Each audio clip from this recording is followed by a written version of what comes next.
Hello students, welcome to the official YouTube channel of MLV Government College, Bhilwara. I am Dr. चेतना कुमावत और हम पढ़ रहे हैं गेम थ्योरी। लास्ट 2 लेक्चर्स में हम गेम थ्योरी के कुछ थियोरेटिकल और प्रैक्टिकल एस्पेक्ट पे चर्चा कर चुके हैं, उसी को हम कंटिन्यू करेंगे। लास्ट लेक्चर में हमने ऐसे गेम्स के बारे में पढ़ा था जिनमें सैडल पॉइंट हम निकाल सकते हैं। सैडल पॉइंट कैसे निकाला था हमने देखा था। सबसे पहले minimum value of each row, then maximum value of each column and then maximum of row minima and minimum of column maxima. और लास्ट में if the maximum of row minima is the same as the minimum of column maxima than this is the saddle point and value of the game. ये हमारा practical questions था जिसमें ये matrix दी हुई है, 3x3 matrix है जिसमें 8, 5, 7, 2, 3, 8, 6, 1 and 5 ये कुछ वैल्यूज़ हैं। रो मिनिमा हमने देख लिया ईच रो में कंपेयर करके। फॉर एन एग्जांपल A1 में 8, 5 एंड 7 में से मिनिमम हमको निकालना है तो इट इज़ 5, A2 में इट इज़ 2 एंड A3 में इट इज़ 1। सिमिलरली हमको क्या करना है, हमको कॉलम वाइज देखना है। B1 में हमको क्या देखना है, कॉलम में मैक्सिमा। तो 8, 2 एंड 6 में से मैक्सिमम इज़ 8, 5, 3 एंड 1 में से 5 एंड 7, 8 एंड 5 में से 8। अब हमें क्या देखना है कि row minima and column maxima में कौन सी वैल्यू सेम है। तो it is 5 and here it is 5। It means common value क्या है हमारी, 5 है। तो कॉमन वैल्यू 5 है तो कॉमन वैल्यू कहाँ पर ये 5 आ रही है, A1 B2 सेल पर। A1 B2 जो सेल एड्रेस है वहाँ पर हमारी कॉमन वैल्यू इज़ 5। तो strategy for player A is A1 and strategy for player B is B2। A1 को क्या मिल रहा है, 5 एंड B2 को क्या मिल रहा है, -5, राइट। तो ये हमारा कुछ इलस्ट्रेशन था जो हमने सॉल्व किया था। इसके अलावा मैंने आपको कुछ क्वेश्चंस भी दिए थे, जैसे कि इसमें प्लेयर X एंड Y का एक टेबल दिया हुआ है, next table A and B का दिया हुआ है and this one also X और Y के कुछ पे ऑफ मैट्रिक्स दिए हुए हैं। ये हमने सॉल्व कर चुके हैं।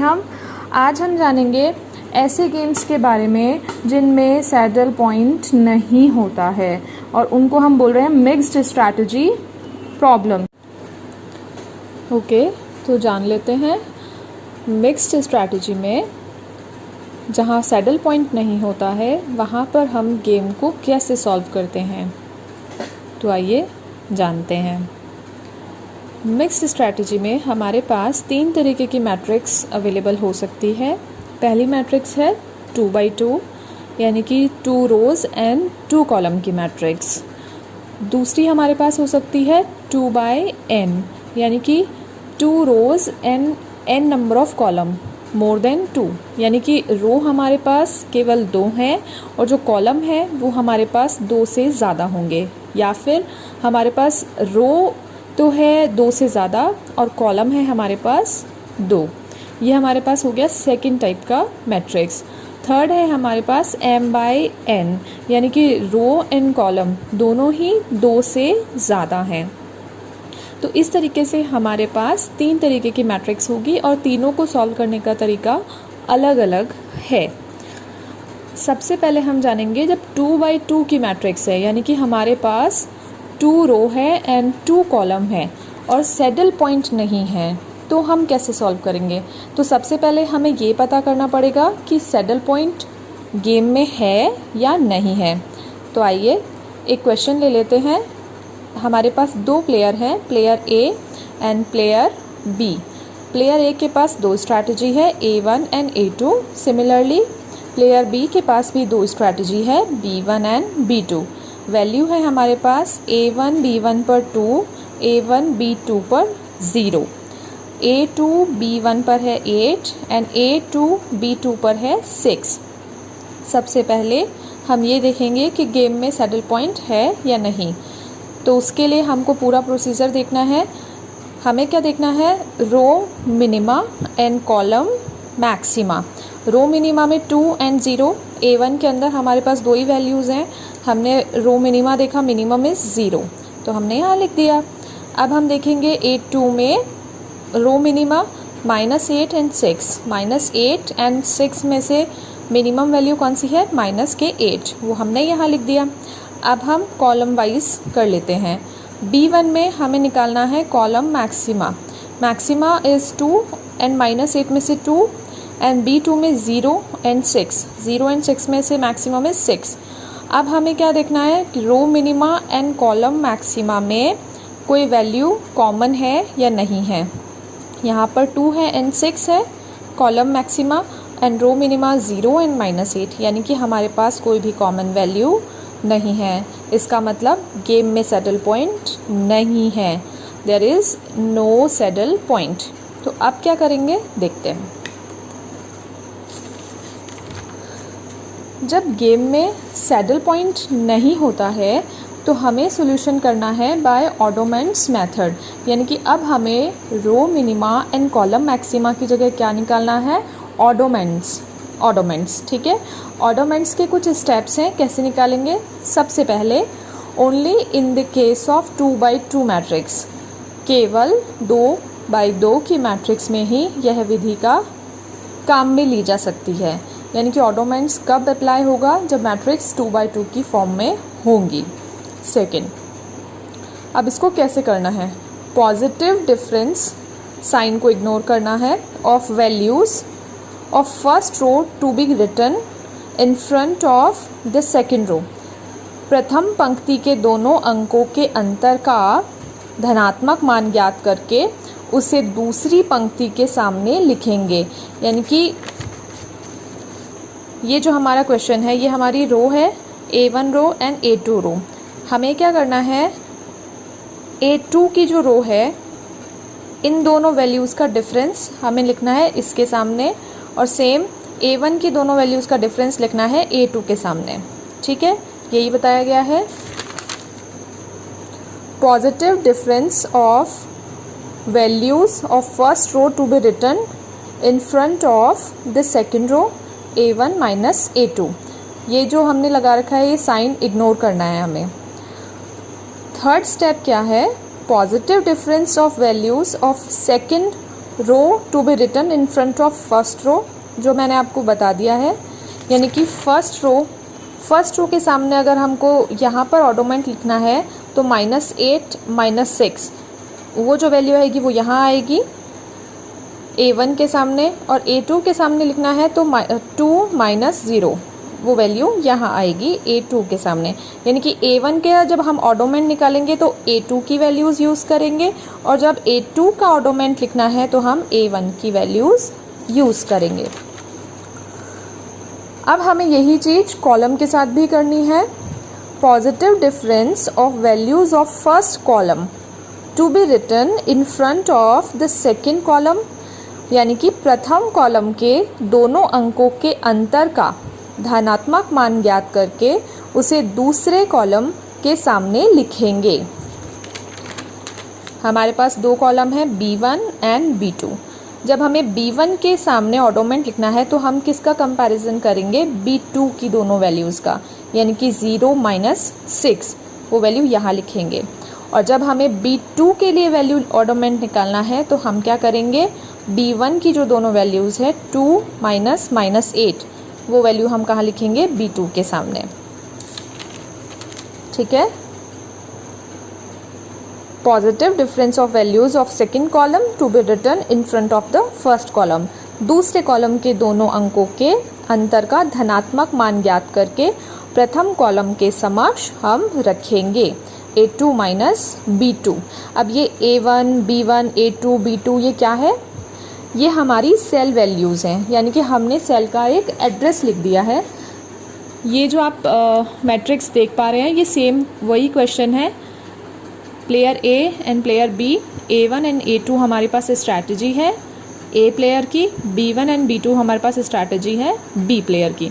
यहाँ पर हमने रो मिनिमा लिखते हैं उसकी जगह हमने लिख दिया ऑडोमेंट्स, और यहाँ पर भी कॉलम मैक्सिमा लिखते हैं उसकी जगह हमने लिख दिया ऑडोमेंट्स। अब ये जो है A1 B1 ये एक सेल है, ये बॉक्स, इसको हमने बोला है A1, और A1 B2 ये एक सेल है जिसको हमने बोला है A2।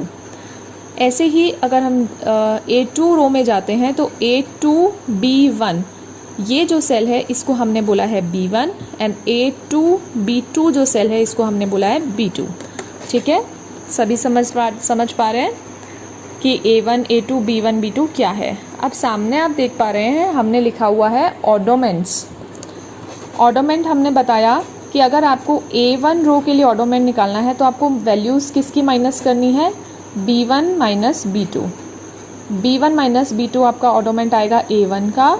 और अगर A2 रो के लिए हम बात करें तो A1 की जो वैल्यूज़ हैं A1 माइनस A2। ठीक है, A1 माइनस A2 ये हमारा किसका ऑर्डोमेंट आ जाएगा, A2 रो का। अब हम कॉलम का निकाल लेते हैं। जब फर्स्ट कॉलम का हमें ऑर्डोमेंट निकालना है तो वैल्यूज़ कौन सी लेंगे हम, सेकंड कॉलम की। सेकंड कॉलम में हमारे पास वैल्यू क्या है, A2 एंड B2। तो हमने क्या लिखा, A2 माइनस B2 और साइन इग्नोर्ड। ठीक है, और जब B2 कॉलम की वैल्यूज़ हमें निकालनी है तो हम कौन सी वैल्यूज़ यूज़ करेंगे, B1 कॉलम की। तो B1 कॉलम में वैल्यू क्या है, A1 एंड B1, तो A1 माइनस B1 ये वैल्यू आ जाएगी B2 ऑर्डोमेंट की। ठीक है, अब A2, B2, A1, B1 इन सब की जगह हमने वैल्यू पुट कर ली जो उस सेल के अंदर है। तो A1 के सामने वैल्यूज़ आ जाएगी A2 की -8 -6, माइनस के 8 एंड माइनस के 6 दोनों को हमने सॉल्व किया तो हमारे पास वैल्यू आती है 14, माइनस के 14। लेकिन हमें साइन इग्नोर करना है इसलिए हमने पॉजिटिव वैल्यू ही लिखनी है, तो ये हमने लिख दिया 14। अब हमको A2 रो के लिए वैल्यू निकालनी है ऑर्डोमेंट की, तो हम यूज़ करेंगे A1 की वैल्यूज़ 2 माइनस 0, 2 माइनस 0 तो वैल्यू आ गई 2। अब हम कॉलम कर लेते हैं। जब हमें फर्स्ट कॉलम यानी कि B1 की वैल्यूज़ निकालनी है तो हम यूज़ करेंगे B2 की वैल्यूज़, तो 0 minus 6, 0 minus 6 is -6 but sign is ignored, तो हमको लिखना है पॉजिटिव 6। जब B2 कॉलम की बात करेंगे, B2 कॉलम के लिए ऑर्डोमेंट निकालेंगे तो हम वैल्यू कौन सी यूज़ करेंगे, B1 कॉलम की। B1 कॉलम में क्या वैल्यू है, 2 माइनस -8, 2 माइनस -8, तो माइनस एंड माइनस प्लस हो जाएगा, तो दिस इज़ व्हाट 10। अब यहाँ पर एक चीज़ देखने की बात है कि हमारे ऑर्डोमेंट ठीक हमने करे हैं या नहीं करे हैं। कई बार क्या होता है हम साइन में मिस्टेक कर देते हैं। अगर साइन हमने ठीक से कैलकुलेट नहीं किया, इंटरनल वैल्यूज़ को ठीक से कैलकुलेट नहीं किया तो हमारा ऑर्डोमेंट गलत है। हमारा ऑर्डोमेंट गलत हो जाएगा तो हमारा सोल्यूशन भी गलत हो जाएगा। तो इसको चेक करने का एक सिंपल सा तरीका है, वो मैं आपको बताने जा रही हूँ। जब हमने ऑर्डोमेंट निकाल लिया रो का एंड कॉलम का, तो उनका हमको टोटल करना है। जब हम रो के ऑर्डोमेंट हम देख रहे हैं तो रो के ऑर्डोमेंट A1 का आया है 14, A2 का आया है 2, इन दोनों का टोटल कितना है 16। अब हम कॉलम के ऑर्डोमेंट देख लेते हैं। कॉलम के ऑर्डोमेंट B1 का आया है 6 एंड B2 का आया है 10, इसका टोटल भी क्या आ रहा है 16। यानी कि हमारे जो रो के ऑर्डोमेंट्स हैं और जो कॉलम के ऑर्डोमेंट्स हैं दोनों का टोटल क्या आ रहा है, सेम। अगर ये टोटल सेम आ रहा है इट मीन्स कि हमारे ऑर्डोमेंट ठीक लगे हैं, यानी कि हमने कैलकुलेशन ठीक करी है। अगर ऑर्डोमेंट का वैल्यूज़ रो का एंड कॉलम का टोटल यानी कि 14 + 2 एंड 6 + 10 सेम नहीं आ रहा है, इट मीन्स हमने कुछ मिस्टेक किया है। उस मिस्टेक को हमें सॉल्व करना पड़ेगा, हमें दोबारा से चेक करना पड़ेगा कि हमने कोई साइन अप्रोप्रिएटली यूज़ किया है या नहीं किया है। तो ये तो बात आ गई कि ऑर्डोमेंट कैसे लगाते हैं। ठीक है, अब हमें निकालना है वैल्यू ऑफ द गेम।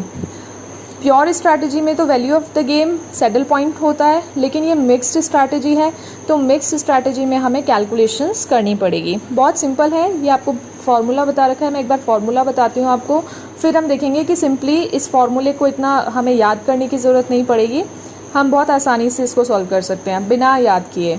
लेकिन पहले आपको फार्मूला पता होना चाहिए। A1 multiplied by B1 minus B2, यानी कि A1 क्या है, A1 multiplied by B1 minus B2 plus हमें करना है B1, this is B1 multiplied by A1 minus A2, divide हमें क्या करना है A1 minus A2, A1 minus A2 plus B1 minus B2, यानी कि सिंपल लैंग्वेज में बात करें तो सम ऑफ ऑर्डोमेंट इज दिस। ठीक है। अब इसको याद करे बिना कैसे सॉल्व करना है, तो हमें सिंपली ये करना है, जो फर्स्ट वैल्यू है, फर्स्ट सेल की value multiplied by this 2 multiplied by 14, right, plus जो सेकंड हमारा जो A2B1 है उसको मल्टीप्लाई कर देंगे उसके ऑडोमेंट से, -8 एंड 2, तो 2 multiplied by 14 plus -8 multiplied by 2, divide करना है हमको सम टोटल से।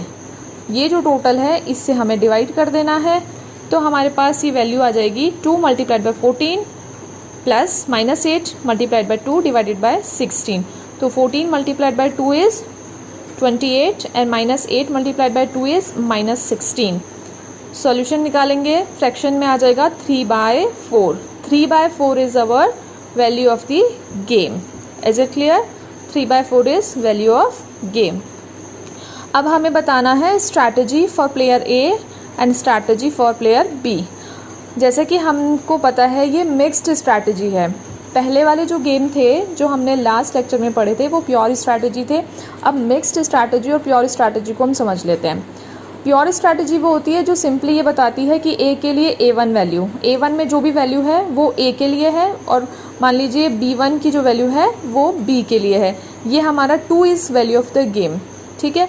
तो सिंपली केवल एक ही स्ट्रैटेजी यूज़ आ रही है, A1 और B1। लेकिन मिक्स्ड स्ट्रैटेजी क्या कह रही है? मिक्स्ड स्ट्रैटेजी है कॉम्बिनेशन ऑफ डिफरेंट स्ट्रैटेजीज़, यानी कि हम इसमें केवल एक स्ट्रैटेजी यूज़ नहीं करेंगे, हम एक प्रोपोर्शन में स्ट्रैटेजी को यूज़ करेंगे, यानी कि कुछ हिस्सा A1 का होगा, कुछ हिस्सा A2 का होगा फॉर प्लेयर A। B1 जो बी प्लेयर है उसके लिए भी मिक्स्ड स्ट्रैटेजी होगी, यानी कि कुछ प्रोपोर्शन वो B1 का यूज़ करेगा और कुछ प्रोपोर्शन वो B2 का यूज़ करेगा। अब ये प्रोपोर्शन कैसे डिसाइड होगा? सिंपली जो हमारे ऑडोमेंट है, तो A1 स्ट्रैटेजी को किसने प्रोपोर्शन में प्लेयर A यूज़ करेगा? वो है 14। A1 का जो ऑडोमेंट है 14 डिवाइडेड बाय जो टोटल सम है 16, यानी कि 14/16 ये तो है A1, और A2 का जो प्रोपोर्शन है वो है 2/16। तो ये हमारी स्ट्रैटेजी हो जाएगी। For player A it is 14/16 and 2/16, जिसको आप फ्रैक्शन को आगे भी सॉल्व कर सकते हैं। और फॉर प्लेयर B क्या हो जाएगा? 6/16 एंड 10/16, यानी कि B1 को तो वो 6/16 के प्रोपोर्शन में यूज़ करेगा और B2 को यूज़ करेगा 10/16 के प्रोपोर्शन में। इसको भी आप फर्दर सिंप्लीफाइड करके लिख सकते हैं फ्रैक्शन को। तो इस तरीके से हमें गेम को सॉल्व करना है। आई होप आप लोगों को समझ में आया होगा, ये वीडियो आपके लिए हेल्पफुल भी रहा होगा। आपको मैं व्हाट्सएप पर क्वेश्चन सर्कुलेट करूँगी, आप पहले इसको देखना, वीडियो को अच्छे से समझना और फिर आप उन क्वेश्चंस को सॉल्व करने की कोशिश करना। तो आप बहुत आसानी से इस वीडियो की हेल्प से, with the help of these steps, आप क्वेश्चन को सॉल्व कर पाएंगे।